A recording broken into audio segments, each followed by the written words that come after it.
Hi, my name is Alex Lopez. I will be speaking about threats of new entrants within Porter's 5 Forces. So, Porter's 5 Forces analysis framework identifies the threat of a new entry as a competitive force in an industry environment. When focusing on the news/multimedia industry, these threats, although may seem extremely high in the 21st century, actually don't really exist. So, when looking first at the news aspect industry of news/multimedia, the traditional newspaper has lost its competitive edge, but there's no one really trying to enter in the competition. More so, there's companies that are already within the competition that have just moved onto online websites. So they're focusing on local news as well as national news. They're just updating their content in a more timely manner, so giving content super quick to its customer base.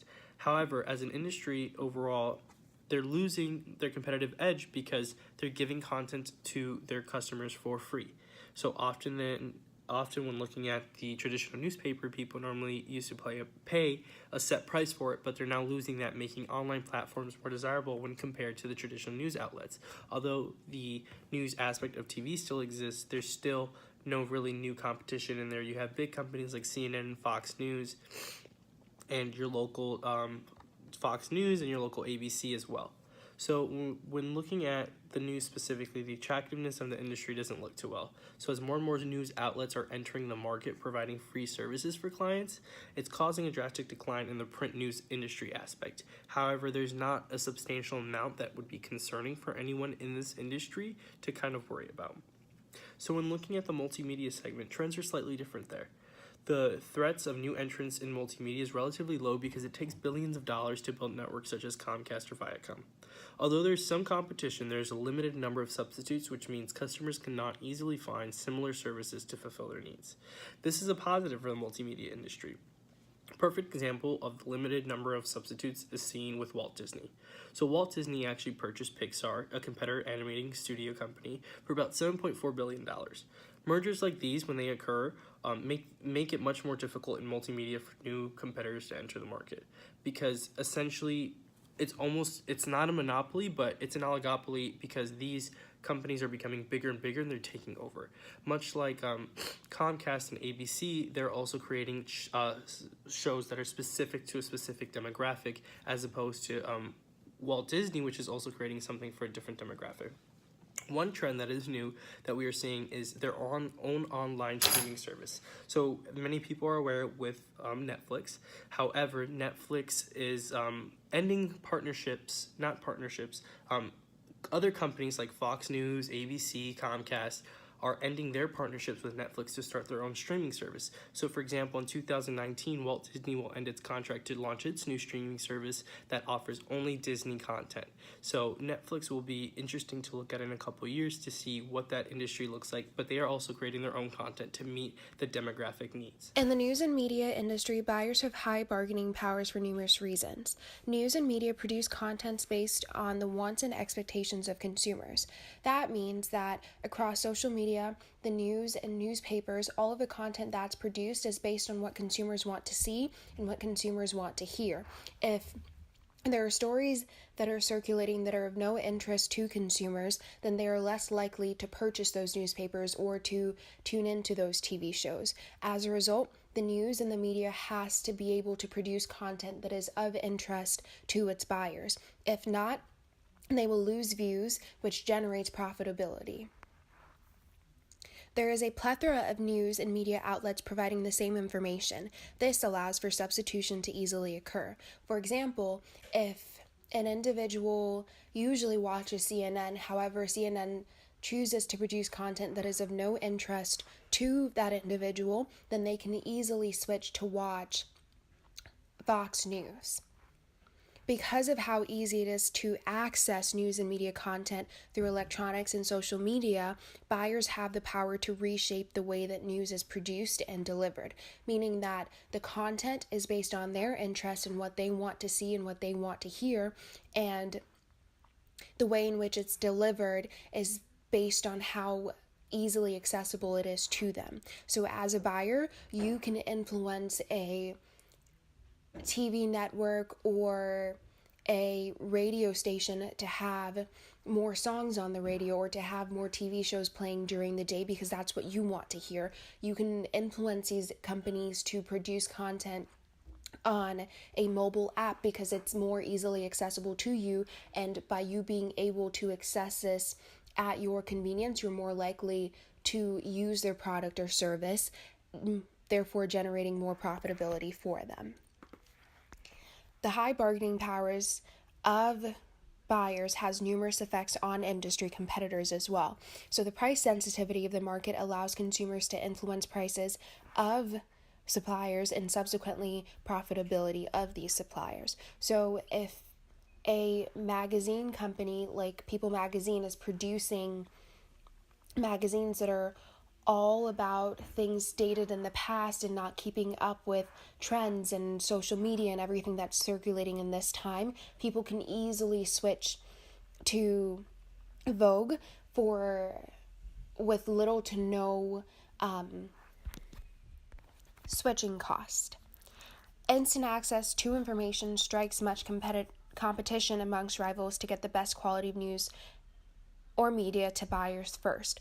So because of how quickly social media and those platforms are able to mass communicate messages and ideas and content, it's imperative that competitors are able to keep up with that and produce content first, or be the first providers to their buyers, but also produce good quality that makes their buyers want to buy into the content that they're producing. In addition to that, the power of reviews and feedbacks from buyers influences the quality and the price of the supplier's product and has the capacity to tarnish the supplier's reputation. So going back to, or let's use another company as an example, Disney. If someone visits Disney and has an unpleasant experience and they go ahead and leave a review online and others do the same and these reviews are negative, then other individuals who are reading these things will start to realize that Disney isn't a place that they want to be at. So they'll drift to competitors like Six Flags or Universal.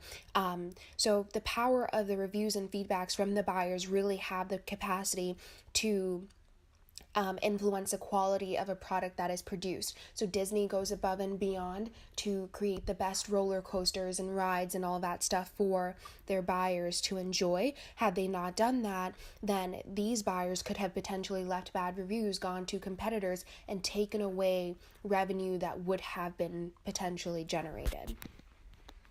The threat of substitute products or services in the news and media industry are very limited to 6 big companies that own almost the entire media market share, including the news.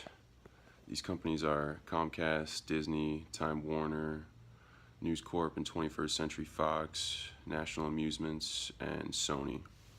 Now, the mergers continue to cause the most threat to substitution between services in the industry, but Disney acquiring 21st Century Fox, which would decrease the total substitution capability in the industry, and not ideally, centralizing more or consolidating more of the industry power to the 5 or 6 big companies in the industry.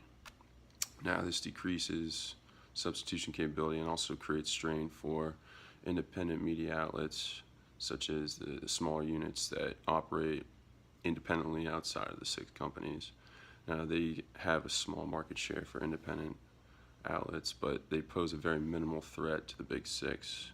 So, in theory, there really isn't much substitution in the news and media industry, and products or services are very limited to the big 6 unless you go through an independent outlet. Hi, my name is Andrea Rusu, and I will be doing rivalry among existing competitors. So the news and multimedia industry is facing more and more competition as the shift to technology has become more prevalent. So companies like CBS and Warner Times have been known to really use television as their main channel of communication.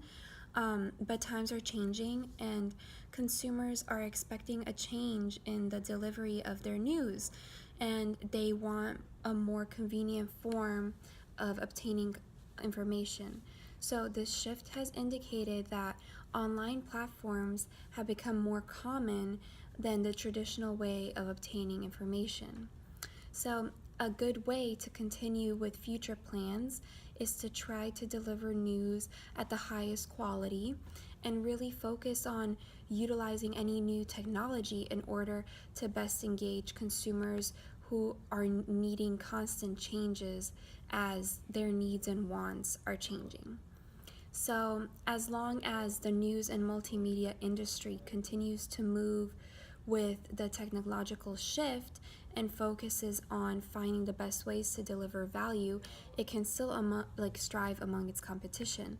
And right now, really, its competition is consisting of industries that really are focusing more on using the new technology that has come out. I know a lot of people don't really watch television as much nowadays, so I think the news is really focused online mainly. So I think that is kind of like where their rivalry is coming from. It's from platforms that have began to utilize online platforms in order to broadcast news, and because more and more people have the internet nowadays.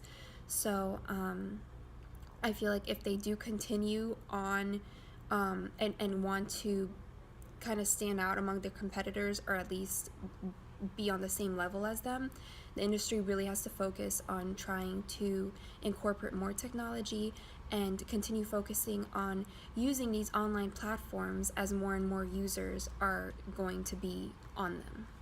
Thank you. Bargaining power of suppliers. For the multimedia news industry, bargaining power has largely decreased for companies in the industry. The main cause is the wide assortment of content on television and film that gives distributors, networks, and platforms more choice on what they wish to broadcast and at what cost they wish to do it at. The rise of star power is another area that's caused suppliers to lose bargaining power. Because of the increased content that's on television and film, viewers are bombarded by large amounts of content, and as a result, content creators need to do more to grab their attention. That's where star power comes in. Stars with already their large followings are able to bring huge viewership based on their fame. As a result, they can ask for more from these companies and are in better bargaining positions when it comes to contract negotiations. One area that bargaining power has increased for suppliers of content in the multimedia news industry is the fact that there are multiple avenues to actually put their content on. Because of the proliferation of online streaming services, they're not locked into a certain number of companies like they were before. If they're not provided a good enough deal from one network, they can always switch over to another network or go to an entire different brand, such as if they're giving a deal from Comcast that they don't agree with, they can always go to Netflix or Hulu or Amazon Prime and see what they decide on what value their actual content is worth.